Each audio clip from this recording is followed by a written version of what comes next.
It struck me how foolishly I was chattering about something that was neither here nor there. Mama would call this rattling your teeth. I drank about half my beer without saying another word. Then I said, I could kind of see it with Scotty. Bet Esperanza has somebody. Has somebody. How could she want to leave you? It's not fair.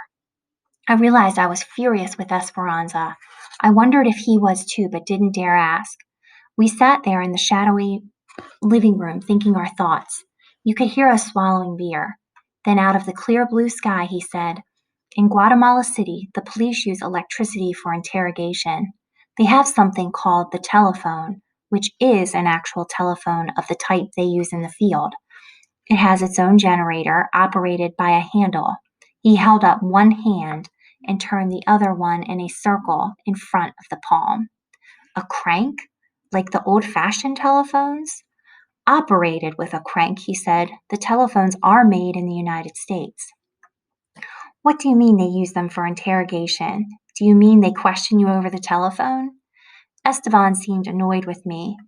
They disconnect the receiver wire and tape the two ends to your body, to sensitive parts. He just stared at me until it hit me like a truck.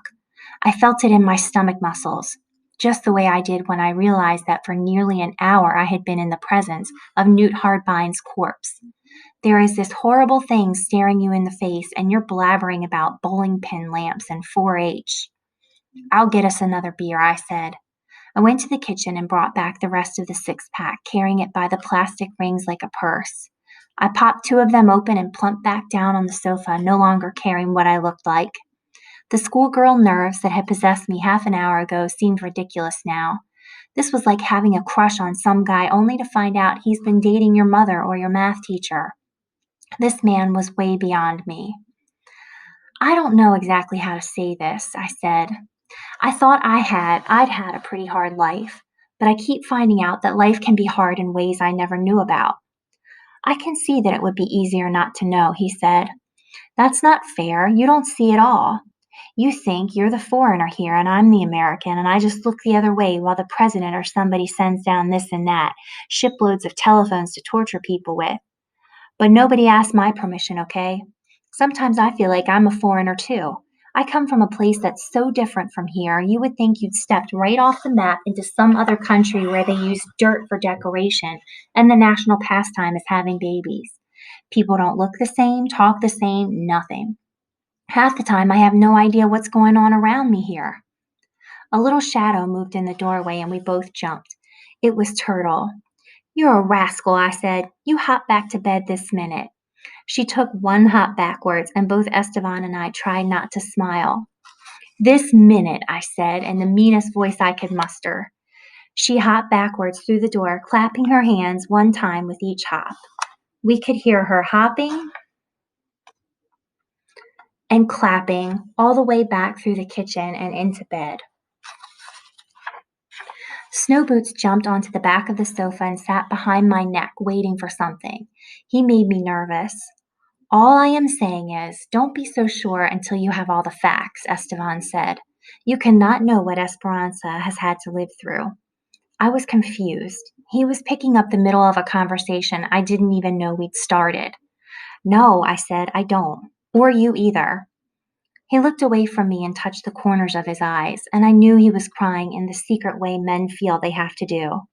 He said something I couldn't hear very well and a name. Ismain.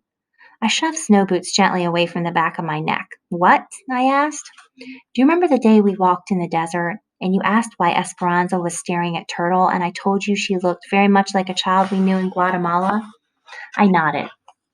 The child was Ismain. I was afraid to understand this. I asked him if he meant that Ismain was their daughter, and Esteban said yes, that she was. She was taken in a raid on their neighborhood in which Esperanza's brother and two friends were killed. They were members of Esteban's teachers' union. He told me in what condition they had found the bodies. He wasn't crying as he told me this, and I wasn't either. It's hard to explain, but a certain kind of horror is beyond tears. Tears would be like worrying about watermarks on the furniture when the house is burning down. Ismain wasn't killed. She was taken. Try as I would, I couldn't understand this. I was no longer so stupid as to ask why they didn't call the police, but still I couldn't see why they hadn't at least tried to get her back if they knew the police had taken her and where. Don't be upset with me, I said. I know I'm ignorant. I'm sorry. Just explain it to me.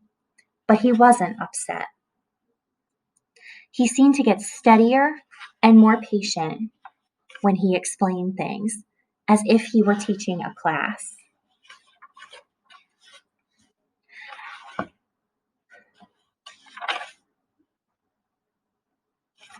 Esperanza and I knew the names of 20 other union members, he said. The teachers' union did not have open meetings. We worked in cells and communicated by message. Most people knew only 4 other members by name. This is what I am saying. In Guatemala, you are careful. If you want to change something, you can find yourself dead. This was not the, what do you call, the PTA? I understand. 3 members had just been killed, including Esperanza's brother, but 17 were alive. She and I knew every one of those 17 by name. Can you understand that this made us more useful alive than dead? For us to go after Ismain is what they wanted. So they didn't kill her, they just held her like, I don't know what, a worm on a goddamn hook?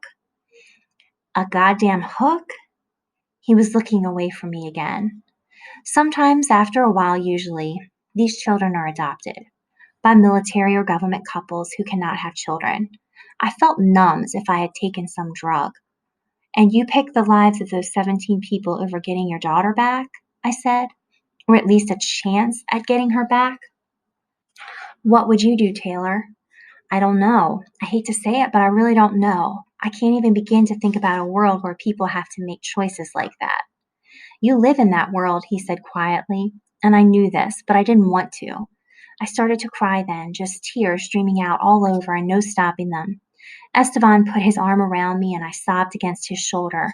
The dam had really broken. I was embarrassed. I'm going to get snot on your clean shirt, I said. I don't know what it is, snot? Good, I said. There was no way on earth I could explain what I felt. That my whole life had been running along on dumb luck, and I hadn't even noticed.